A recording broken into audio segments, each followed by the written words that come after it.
Campeones.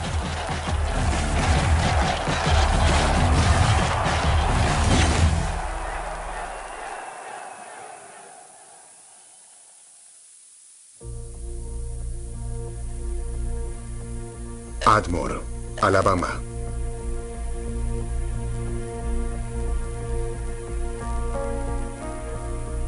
Soy el más joven de 9 hermanos.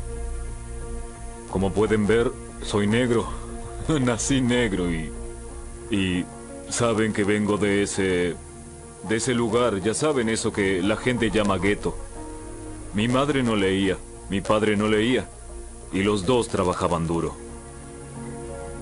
Y esos fueron mis comienzos. Vives en un proyecto de vivienda con basura en el suelo. Éramos la familia que recogía la basura y la arrojaba al contenedor. La gente nos miraba y se reía. Mi madre decía, aunque vivas en este ambiente, no tienes que ser así. Claro que la gente tenía dinero y usaba el dinero del modo equivocado. Mi madre no compraba ropa o juguetes. Compraba comida, ¿sabes? Eso es lo que necesitas para poder vivir. Filadelfia, Pensilvania. Mi infancia fue 4 hermanas, 3 hermanos. Crecer en la ciudad es difícil de por sí, especialmente en el norte de Filadelfia. Por la mañana nos levantábamos y mi madre decía, bueno, prepárense para la escuela. Teníamos que dividir 2 latas de cerdo con frijoles entre 6 niños e intentar mezclar otras cosas para que sea algo diferente. Era el mismo cerdo con frijoles, pero con otras carnes para que sea distinto. Mi padre era de esos que cada día hacía lo que había que hacer. Nunca lo vi con drogas, ni nada por el estilo, pero sé que solía usarlas. Sé que bebía. Tuve a mis 2 padres en casa, pero era una familia en la que éramos unidos, pero había cosas que no eran de una familia normal.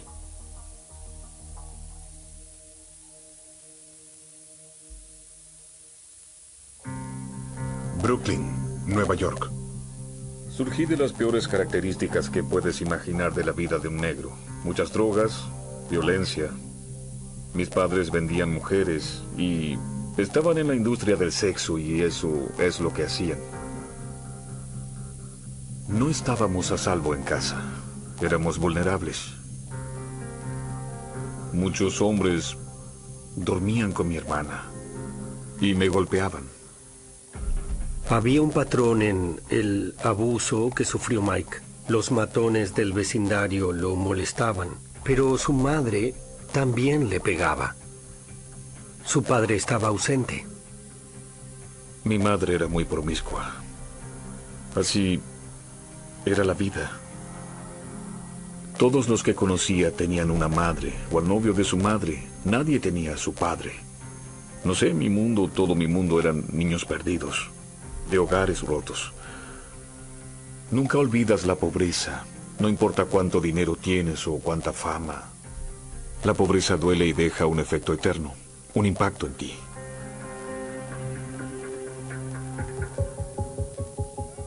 La pobreza tiene su propia lógica que se autoperpetúa.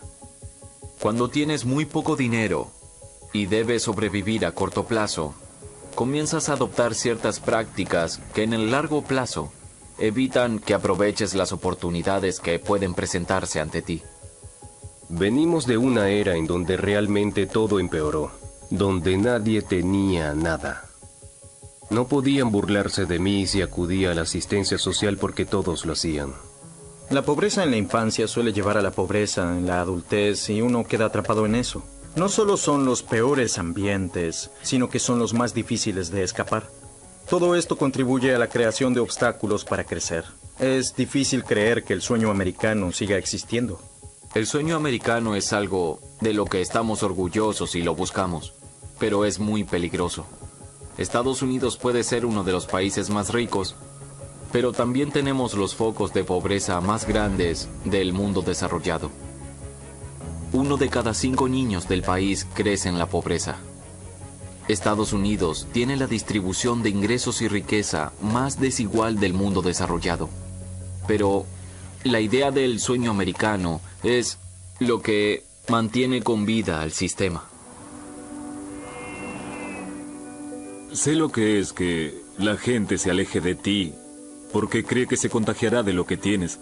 Creen que se volverán pobres por estar contigo. Siempre buscaba algo. No me gustaba mi vida. Quería una familia, así que intenté buscarla en otra parte. Todos mis amigos estaban en la misma situación que yo. Decíamos que íbamos a la escuela, pero en verdad muy pocas veces entrábamos al salón de clases. Nos quedábamos cerca de la escuela, pero no entrábamos. No entrábamos a la escuela y tarde o temprano todos se enteran de eso, pero después uno se pierde en el sistema. En la escuela decían que no íbamos a ser nadie y decían que éramos estadística. No eres articulado, no sabes el ABC, sabes cosas simples. Mi madre siempre decía, leen mejor que tú. ¿Quién es el más rápido en la escuela? Y yo le decía, ¿el más rápido en qué? Ella decía, en correr. ¿Quién corre más rápido? Bueno, yo corría más rápido y ella decía, hay cosas que haces mejor que otros.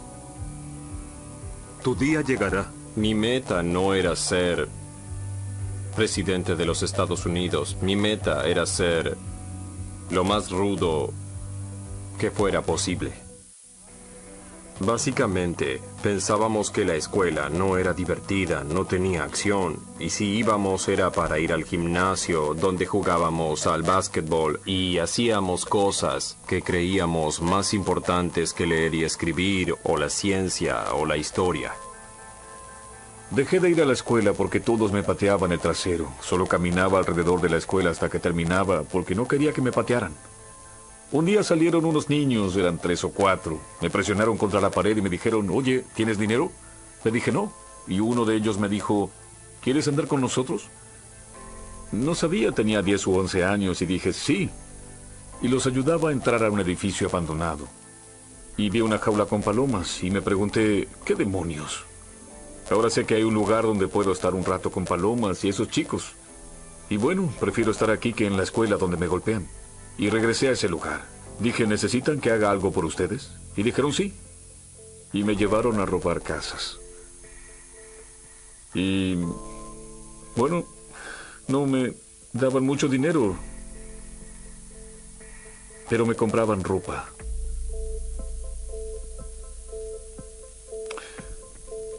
Sí, me compraban ropa. Hay muchas razones por las cuales creo que adoptó esa vida. Una es que tenía una comunidad que le cuidaba la espalda y estaba protegido. Y tenía la mejor ropa de veluro.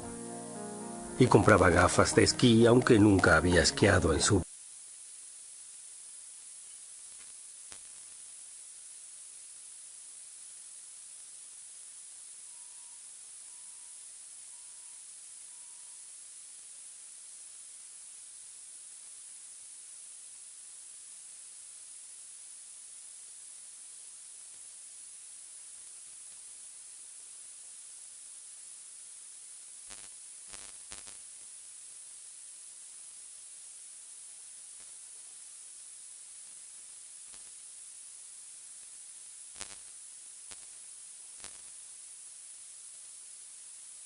vida. Y compraba los mejores calzados. Ahora, el nivel en ese ambiente te lo daba verte genial. Los modelos a seguir eran las personas de la calle. Los proxenetas, los estafadores, tenían joyas, tenían automóviles, todo lo que brillaba. Cuando creces, lo haces de forma muy rápida y aprendes que lo que hacen no es correcto. Pero tienen muchas cosas y eso los hace distintos o mejores a los trabajadores que ves en las calles. Esa es la situación para muchos jóvenes, ¿sabes? Pueden salir de su casa con todos los valores del mundo que le inculcaron sus padres, pero cuando salen de la casa, deben lidiar con la vida como puedan. Puedes salir y poner la otra mejilla si lo deseas. Solo lograrás que te golpeen y te roben. Entonces debes adaptarte. Los que se adaptan se convierten en depredadores. Para mí no fue una elección difícil. Yo no tenía conciencia del valor de mi vida y de las consecuencias de lo que hacía. Cuando piensas que el valor de tu vida no influye en absoluto en tus acciones, eso es una bomba de tiempo. No hay reglas. No te descalifican por golpear a un negro en la cabeza. Cuando te lastiman de gravedad, el miedo te consume o te insensibilizas. O te quedas y te conviertes en un maldito, o deberás correr después de eso. Como sea que te comportes, les dejas en claro a los demás que no tienes problema. Hasta de hecho les haces creer que tú lo buscaste. El ambiente en el que crecí era como de animales, de la supervivencia del más apto. Era ganar o morir. Debía ser estratégica. Muy pocos crecimos con miedo porque vivimos con eso, y de pequeños aprendemos a que no podemos tener miedo. Cuando tenemos un problema en las calles, de naturaleza física, lo primero que pensamos es cómo eliminar el problema.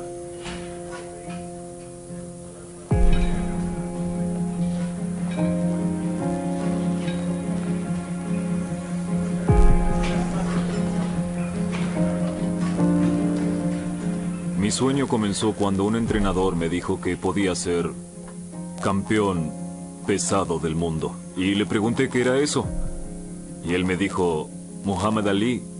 ¿Conoces a Muhammad Ali? Le dije sí, y él dijo, podría ser como él. La primera meta era ser campeón del club infantil. Quería ser bueno, porque ya sabía cómo se sentía no ser bueno en algo, porque crecí en eso. En una pelea, me convertí en el campeón del club. Y cada año ganaba el torneo. El boxeo es interesante porque es un escape de la violencia y de la pobreza de muchos vecindarios estadounidenses, pero el escape es a través de la mismísima violencia. Las personas que pelean lo hacen para salir de algo, ya sea de la pobreza, de la prisión. Los niños ricos no pelean. ¿Por qué diablos lo harían? Los pobres pelean porque quieren ir a otro lugar. El boxeo te da la posibilidad de literalmente pelear para salir. Los boxeadores triunfan gracias a su propio trabajo. Si sigues ganando y sigues triunfando, probablemente algún día te llegue tu oportunidad. El boxeo es la mejor representación del sueño americano. Le permite a alguien que vino de la nada lograr la grandeza. Se trata de su talento, de su capacidad y su propia determinación. El boxeo es un deporte especial. La mayoría no escoge el boxeo los escoge a ellos. Niños desafortunados con infancias desfavorecidas en comunidades duras. Y crecimos boxeando en el club infantil. Y tuvimos a alguien que se preocupó por nosotros y quiso sacarnos de la calle y darnos algo. Si uno ve la historia del boxeo, puede observar que las culturas y etnias que más han sufrido son las que tienen más campeones.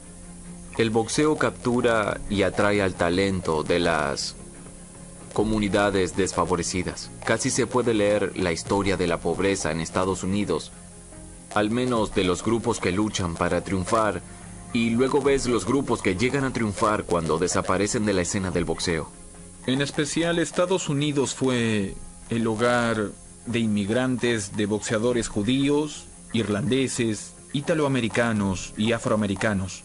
Y ahora diría que mayormente son hispanos. Mike, Evander y Bernard marcaron una generación. Fueron niños negros pobres que vieron al boxeo como una salida. Vivía en un vecindario de negros, y todos decían que los blancos no sabían boxear. Y fue la primera vez que oí a la gente mentir porque ese niño era blanco y me venció 2 veces. Le dije al entrenador que renunciaba. Le dije que no quería pelear más porque pensaba que no podía ser campeón si perdía. Y fui a casa y le dije a mi madre que había perdido. Y ella me dijo algo que aún tiene impacto en mi vida. Dijo, hijo, no todo siempre saldrá como quieres. Si renuncias, nunca llegarás a tu destino. Me preguntó, ¿cuál es tu destino? Le dije, ser el campeón de peso pesado del mundo. Así que regresé y finalmente lo vencí. Y esa pelea cambió todo lo que yo pensaba con respecto a ser un ganador. Me metí en problemas con la policía. En una ocasión me metí en problemas y me enviaron a una escuela al norte de Nueva York. Tenía reputación de problemático allí. Estaba encerrado casi todo el tiempo. No podía salir con el resto de los chicos. Los fines de semana los veía salir a todos y les preguntaba qué pasaba, pero volvían con los ojos hinchados, la nariz rota, el labio partido. Lo más interesante es que volvían felices. Cuando regresaban estaban golpeados pero felices. Y yo les preguntaba qué sucedía allí. Y me dijeron que el señor Stewart estaba boxeando con los niños. Él era un irlandés de unos 70 kilos. Yo nunca había boxeado antes con guantes y sabía que podía patearle el trasero al señor Stewart. Sabía que podía. Y yo estaba alardeando y él me golpeó en el estómago. Caí y comencé a vomitar lo que había comido los 2 últimos días y dije, wow, le pedí que me enseñase. No quería enseñarme a menos que me comportase en la escuela. Y cuando llegué al cuadro de honor, cuando empezó a irme bien, él me enseñó a boxear. Bobby Stewart vio de inmediato el potencial en Mike. Y Bobby dijo, si lo deseas de verdad, te llevaré a ver a un anciano en Catskill. Cuando Cus D'Amato me vio pelear, planificó toda mi vida cuando me conoció. D'Amato era un hombre muy parco. No demostraba emoción. Al final de esa sesión, miró a Bobby y le dijo, este joven será campeón mundial de peso pesado. En ese entonces iba a salir en libertad condicional y él no quería que regresase a Nueva York. Creía que me matarían. Me preguntó, ¿quieres quedarte conmigo? Y le dije, claro. Seguro. De ninguna manera quería regresar al horrible lugar donde vivía antes. Él vivía en una maravillosa mansión con 14 habitaciones, con rosas y cosas que jamás había visto. Al comienzo, Mike aún vivía entre 2 mundos. Mientras estaba en Brownsville, veía a sus viejos amigos y salían a robar. El primer mentor de la calle de Mike, Barkim, creo que vio unas fotografías de Mike con Cus y con Camille y lo miró y le dijo, Mike, parece que estos blancos te quieren. Y Mike dijo, sí, me quieren. Y Barkim le preguntó, ¿qué haces aquí? Si yo tuviera blancos que me quisiesen, no me quedaría aquí. Y todos en el vecindario le decían a Mike, oye, debes irte. Al menos el 30% de todas las familias de Brownsville no tenían figuras paternas. Cuando analizamos el boxeo, vemos a muchos hombres que crecieron sin un padre en su casa. Pero la clave es que crecieron en circunstancias en las que la familia fue redefinida. Los entrenadores se volvieron parte de una familia extendida. Cus le decía a Mike que era un coloso, un titán. Le decía eso y le hacía crecer el ego a una persona sin nada de autoestima. Era una situación muy sensible. Oí hablar de un peso pesado. Decían que era peligroso, que era del gimnasio de Cus D'Amato y que lo entrenaba Kevin Rooney. Cuando finalmente lo vi pensé, vaya, santo cielo. Vencía a los otros como si nada. Golpeaba duro. Desde ese momento supe que era especial.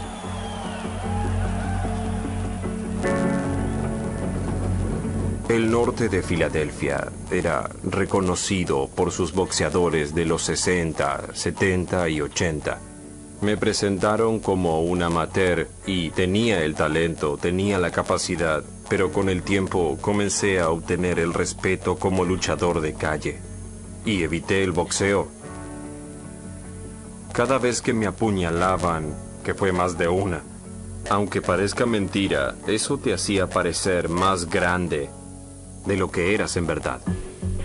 A los 17 años y con 9 delitos graves en su historial, Bernard Hopkins fue sentenciado a 18 años de prisión. En 1984 me enviaron a prisión por tomar dinero. En ese entonces culpé al sistema por todo, incluso por mi ignorancia.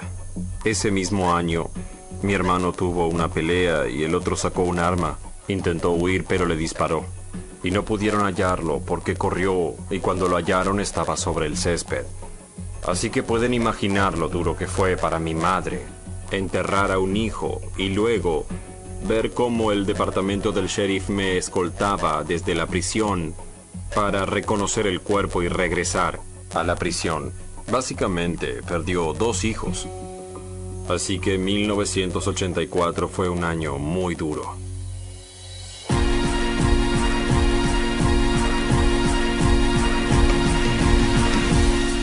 En 1984, Mike y yo intentamos entrar al equipo olímpico. Se le daba mucha importancia, especialmente a la idea de la experiencia amateur y la experiencia olímpica. Era un lugar donde se iba a determinar el valor de cada uno. Holyfield y Tyson se midieron por primera vez en los Juegos Olímpicos. Entonces, pude verlo entrenar por primera vez. Yo me enorgullecía de mi trabajo duro, pero cuando entrené con él y vi todo lo que hacía, me sorprendí. Entonces pensé, vaya, santos cielos. Tenía 17 años, era un niño. Es la única persona que admito que trabajaba más que yo en el gimnasio. Creía que nadie podía vencerlo. Mike, por desgracia, perdió contra un tal Henry Tillman. No llegó al equipo olímpico, pero fue elegido como suplente. Sabes, fui a las pruebas y no logré pelear, pero la experiencia de ir a los Juegos Olímpicos fue increíble. Evander Holyfield era muy competitivo, estaba muy hambriento. Un luchador hambriento y me recordaba a mí mismo. Era uno de los luchadores más sobresalientes porque noqueaba a todos, golpeaba a todos con facilidad. Evander Holyfield, Estados Unidos de América. Kevin Barry, Nueva Zelanda. Holyfield llegó como el estadounidense desconocido. Pero ahora lo conocen y solo tiene 21 años. Miren a Holyfield. Está listo. Lastimó nuevamente al rival. Está listo para acabar con él. Bueno, no hay sangre. ¡Oh, allí va! Era inevitable. ¡Oh, un momento! ¡Esperen! Evander lanza un gancho mortal que hace caer a Barry y todos piensan, bueno, la pelea acabó. De pronto, el referí comienza a señalar a los jueces, le señala a Evander y nadie comprendía qué sucedía. Parece que el jurado va a descalificar a Evander Holyfield. Y anuncia que Evander está descalificado porque lo golpeó después de su orden de detención. Nadie oyó al referí decir que se detenga, solo vieron a Evander noquear al rival. A Holyfield lo arruinaron. No debería haber sido descalificado contra Barry. Fue una broma. Holyfield controló la pelea. Y no comprendo esta decisión. Miren el rostro de Holyfield. ¡Qué desafortunado!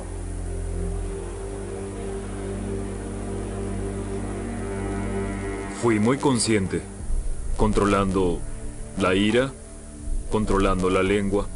Me senté allí y lo acepté. Howard Cosell me hizo sentir como un grande. Esto es increíble. Holyfield se controla a sí mismo. Surge una horrible controversia mientras Bill Simon, el presidente del Comité Olímpico de Los Ángeles, se involucra. Realmente es una gran controversia. Quería la medalla dorada, pero respondiendo como lo hizo, sin quejarse, demostrando gracia. Probablemente regresó de los Juegos Olímpicos como el boxeador más reconocido, incluso más que los medallistas. Ese fue su lanzamiento, mientras Mike comenzaba su carrera profesional desde la penumbra. Cus me hacía pensar en los grandes boxeadores y cuando fallaba, me hacía leer acerca de los fracasos y de cómo los superaron.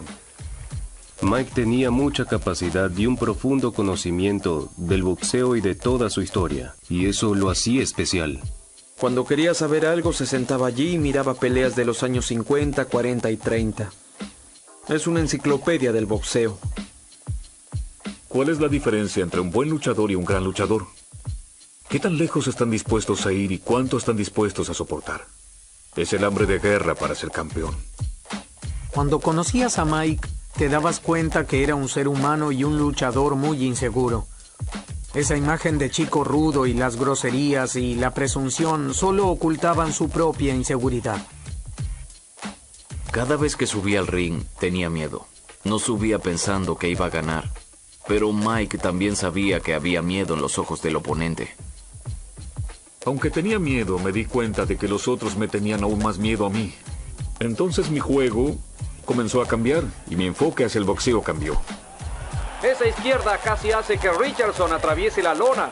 Relaté todas sus peleas por ESPN y noqueaba a todos en el primero o segundo asalto. Uno lo veía y decía, wow. Para poder estar en este negocio mucho tiempo, como yo planeo hacer, te tiene que gustar. Yo quiero hacerlo por al menos 20 años porque me gusta. Hoy fue un gran día para ti. Felicitaciones. Muchas gracias.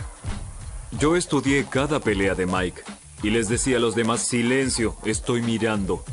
Porque sabía que esa iba a ser la pelea más difícil de mi vida, si llegaba.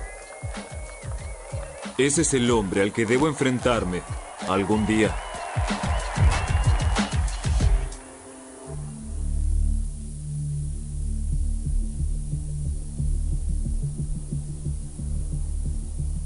En la prisión acumulas mucha energía.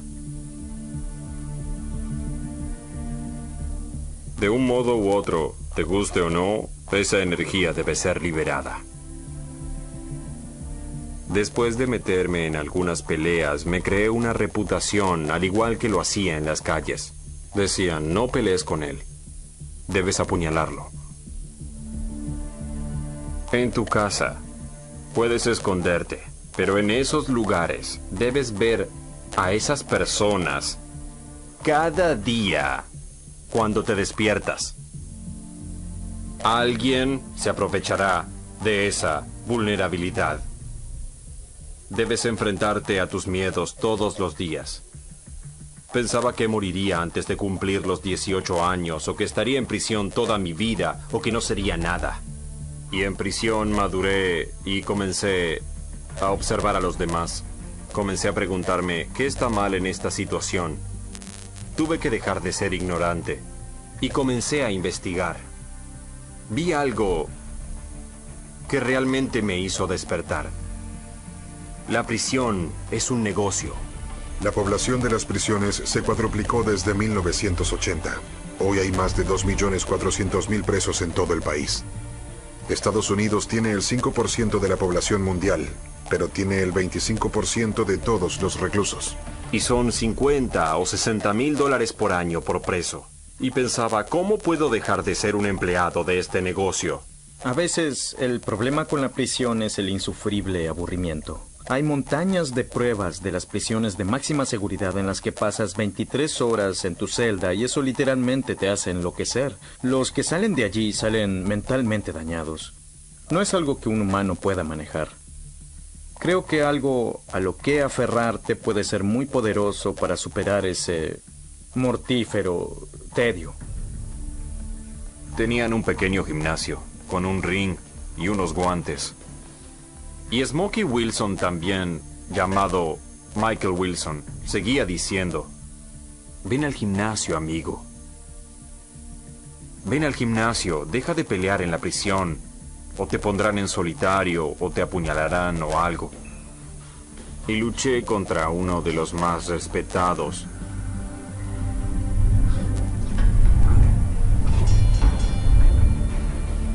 No lo noqueé, pero le di una lección de boxeo.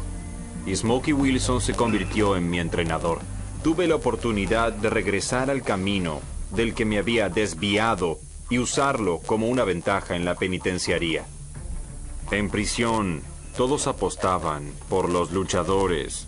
Y yo tenía una buena reputación, y toda la prisión hablaba de eso. Me convertí en una celebridad en la penitenciaría. El programa de boxeo se estableció en 38 penitenciarías, desde Filadelfia hasta Pittsburgh. Y teníamos torneos de boxeo en distintas prisiones. Camp Hill, Rockview, Dallas, Great Fort, Smithville, Frackville. Íbamos en autobuses escoltados por guardias con armas, de una prisión a la otra. Y yo vencía a todos en cada lugar y era el campeón de peso mediano de las penitenciarías. Me volví a enamorar del boxeo.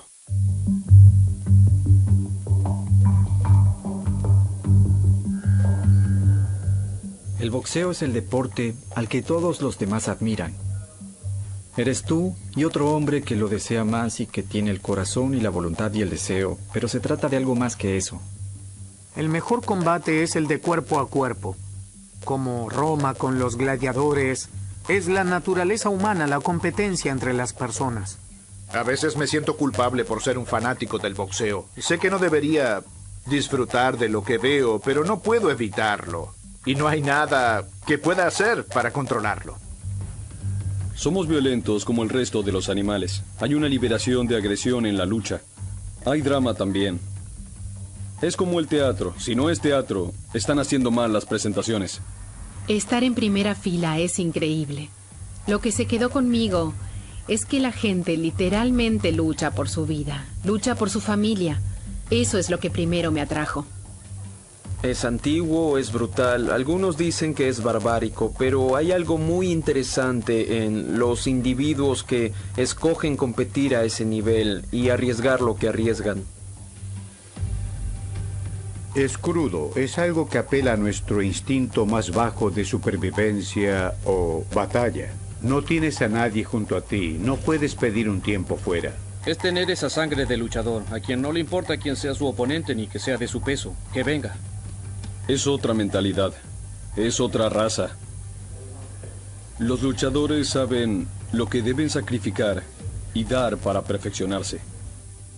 Un luchador aprende caminando por el fuego. Dwight Mohamed Qawi y Evander Holyfield en su primera pelea por el título de peso pesado junior. Claro que recuerdan a Holyfield por su controversial medalla de bronce en los Juegos Olímpicos de Los Ángeles. Desde entonces tuvo 11 peleas profesionales exitosas. 11 es suficiente para la experiencia de Qawi. Suena la campana y es el primer asalto. Y uno de los mayores desafíos de Evander será superar las barreras psicológicas de pelear durante 15 asaltos por primera vez.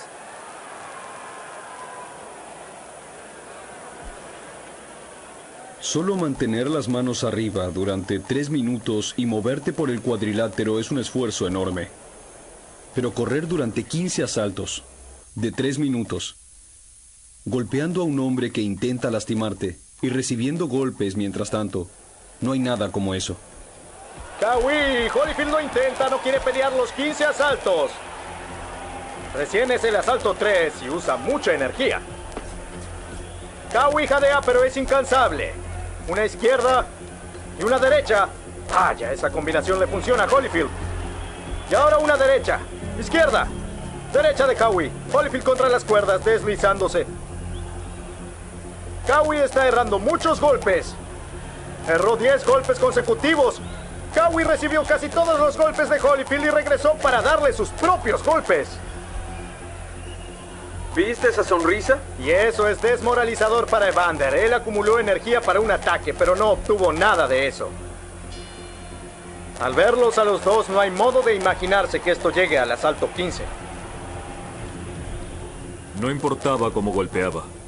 Él, rayos, siempre regresaba. Ahora realmente veremos el estado físico de Evander Holyfield. Solo peleó 8 asaltos una vez en toda su carrera. Evander Holyfield comenzó esta pelea arriba. Ganó el primer asalto de modo convincente e impresionante, pero desde entonces todo se ha nivelado. Y vuela el sudor del rostro de Holyfield cuando Qawi lo golpea, y se lo ve un poco más lento a medida que avanza la pelea. Cuando alguien está encima de ti y tiene derecho a pegarte, tal como tú tienes derecho a pegarle a él, todo es más difícil. Derecha, izquierda, derecha sobre Holyfield, y Holyfield se tambalea. Es una trinchera de guerra. En este momento Dwight Qawi está ganando. La pregunta es, ¿quién llegará primero al segundo aire? Es como si alguien te colocase una máscara sobre tu cabeza y su mano detrás de tu espalda y te arrojase al medio del océano. Esa pelea fue así de dura. Asalto 11, Evander Holyfield nunca había llegado tan lejos en su carrera profesional. En toda su carrera. Y un derechazo poderoso como ninguno de los que vimos en Holyfield en los últimos asaltos. Estoy sorprendido. Evander soportó todo muy bien. Se cansó un poco, pero regresó y está en la pelea. Los ojos de Cowie están enrojecidos. Ha recibido muchos golpes. Está respirando con mucha dificultad. Está sangrando por la boca. Evander tiene un gran corazón. Al tiene una intensidad maravillosa y los dos intentan disminuir la energía del otro. Ambos demuestran tremendo coraje y determinación. Perdí casi 7 kilogramos en esa pelea. Dijeron que mis riñones estaban destrozados. Solo deseaba no morir. Los ojos de Holyfield tienen fuego por dentro. Oficialmente es un luchador profesional. Puede pelear 14 asaltos y podrá llegar al 15. Dwight Muhammad Cowie, que ayer le dijo mediocre a Evander Holyfield, no diría lo mismo ahora. Y suena la campana final. No morí. Llegué hasta el final y, como un premio extra, me llevé el cinturón. Y el ganador y nuevo campeón de peso pesado junior del mundo, Evander Holyfield. Después de eso fui el campeón de peso medio pesado, pero mi meta, nunca la olvidé, era ser el campeón de peso pesado del mundo. Evander Holyfield comenzó como medio pesado, lo que es como ser el vicepresidente de Estados Unidos. Con eso no recibes mucha atención. Cuando hablas del boxeo, la mayoría de la gente habla de la categoría de peso pesado. El campeón mundial de peso pesado es un ícono. Es el evento principal de la noche. El campeonato mundial de la WBC. En la esquina azul, con 27 triunfos y ninguna derrota, 25 knockouts, es el retador, Mike Tyson. Y en la esquina roja, el campeón mundial de peso pesado de la WBC, Trevor Berbick. Preguntas del retador, 2 segundos. Preguntas del campeón, 2 segundos. Bueno, comencemos, vamos. Y con las palabras de Mills Lane estamos listos. No sé ustedes, pero aquí en el Hotel Hilton hay electricidad. Mike Tyson entrenó para esto toda su vida. Veremos qué tan rápido Tyson ataca a Trevor Berbick. Se nota que Berbick demuestra algo de valentía. Y Tyson lo golpea con la izquierda. Miren esa combinación. Y Berbick está listo para caer. Otro derechazo y no podrá soportar muchos golpes así. Y Berbick está en problemas y cae. Y comienza el conteo y va 4, y 5, y 6, y 7, y 8. Y dice que está bien. Mills Lane le permite continuar. Aquí viene Tyson otra vez y sabe que puede lastimarlo cuando quiera. Y cae, y debería poder levantarse. Sus piernas pueden estar cansadas. Trevor Berbick cae contra las cuerdas y no sé si podrá continuar. Tiene el corazón, pero el cuerpo no le permite hacer lo que le dice su mente. Trata de levantarse, y ahora el conteo. ¡Y se acabó! Tenemos un nuevo campeón mundial de peso pesado, Mike Tyson.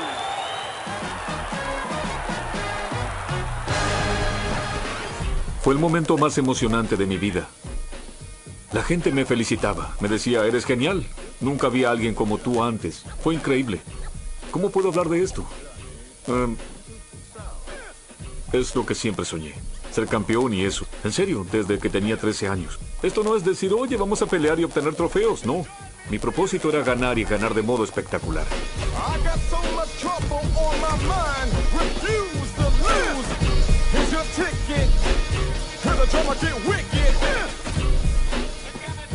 Mike hizo algo especial. Él me convenció de que ningún hombre del planeta podía vencerlo. Ibas al baño y al regresar la pelea había acabado. Mike tenía una mala reputación porque intimidaba a los demás. El único modo en que te intimidaba era cuando lo veías hacer algo. Cuando lo veías noquear a 22 personas, sí, el número 23 estaba intimidado. Era una imparable fuerza de la naturaleza.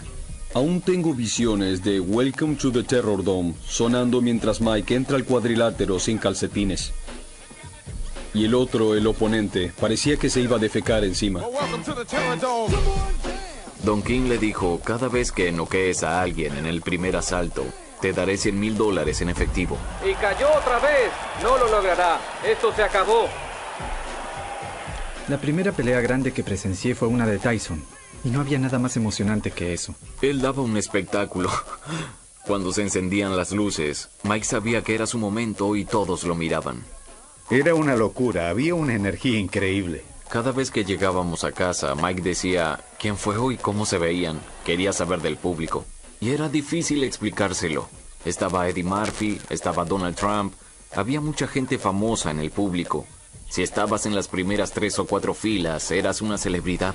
Para mí Tyson es un superhumano. Representa a toda nuestra cultura, a quienes somos. Tyson fue un fenómeno, todos hablan de él. Mike Tyson representa el sueño americano